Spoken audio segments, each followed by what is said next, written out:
Safet Pašalić je rođeni Brčak, još kao dijete volio je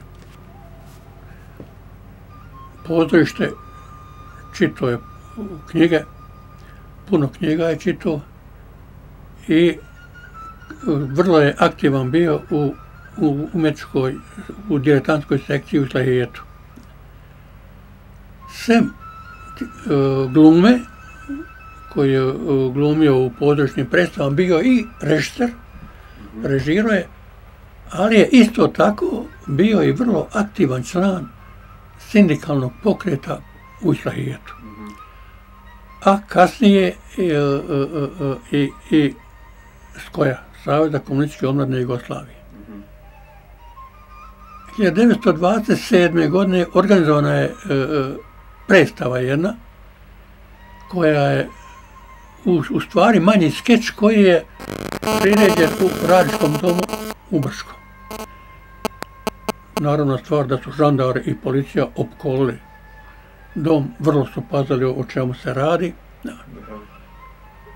Znam da je Safet Pašalić na neki način je izvukao se i više nije smio da ostane u Brčkom, otišao je u Sarajevo, kasnije je bio u Mostaru.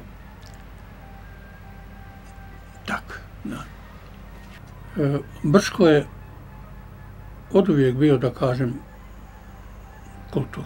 kulturno, grad kulture. Rasadnik je bio i pozorišnih glumaca, i pjevača, i režisera. Da.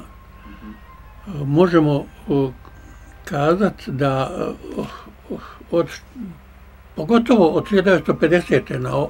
do 90. godine da je u Brčkom bila jedna kulturna cjelina, da kažem. Da. Jer je bio formiran SIZ kulture, odnosno samoupravna interesna zajednica kulture, koja je objedinjavala sva kulturno-umjetnička društva. A kulturno-umjetnička društva imala su i osnovne škole, i srednje škole, i fakultet, radne organizacije, mjesne zajednice. Tako da sve je to radilo, da ne kažemo, kao dirigent koji je bio. Jedni drugi su pomagali, a sve je to opet kulminiralo festivalom Mladih graditelja, koji je bio posvećen omladinskim radnim akcijama, odnosno pruzi Brčko-Banović.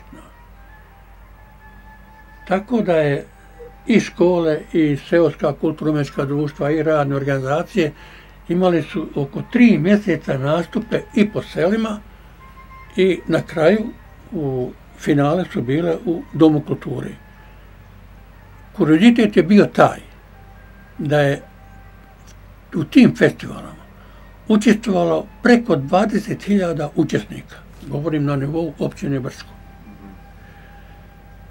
Dočim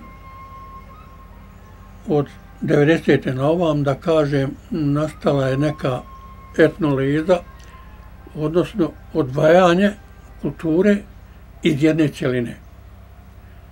Tako da su sada kulturno-umjetnička društva postala nacionalna društva, svako vodi brigu o svom, nema ne osjetim neku saradnju, jer sam otvarajući ove izložbe u povodu Bajrama uvijek napominjao da imam želju i volju da se postavi jedna foto izložba u povodu Božića i pravoslavnog i katoličkog, odnosno o kulturno-istorijskom nasljeđu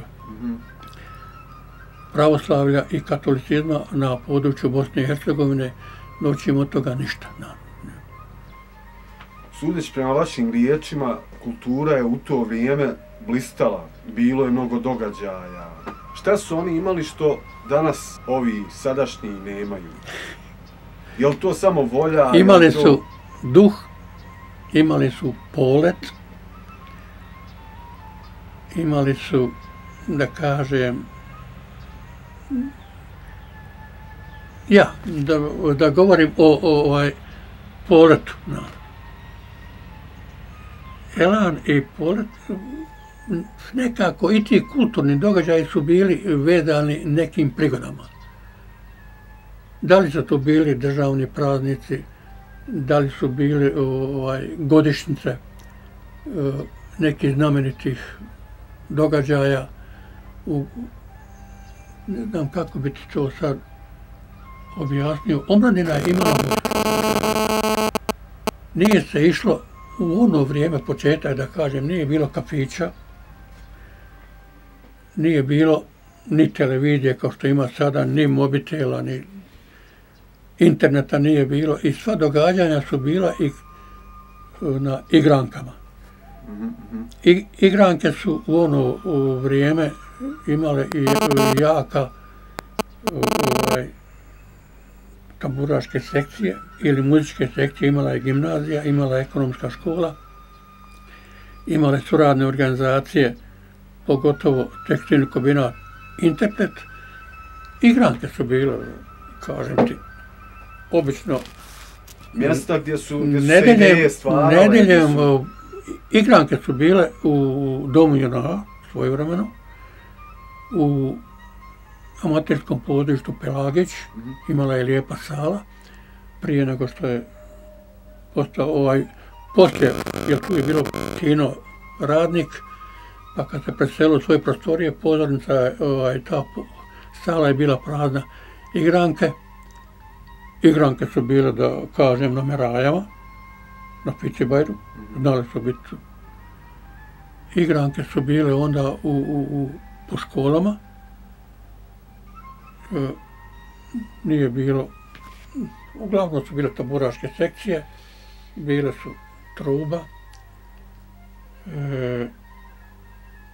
harmonika. Hoćete reći, znači, da su se mladi prije dosta više družili? Družene, nije se gledalo ni na naciju, ni na vjeru nas, ni na socijalni status, razumiješ, bogat, siromah, u ostalom onda je bila srednja radnička klasa koje danas nema. Znači, nema ni bilo slojeva koji danas... Sve je to zajedno bilo. Danas nije, danas je to odvojeno svako na svoju stranu. Danas je sve kontra.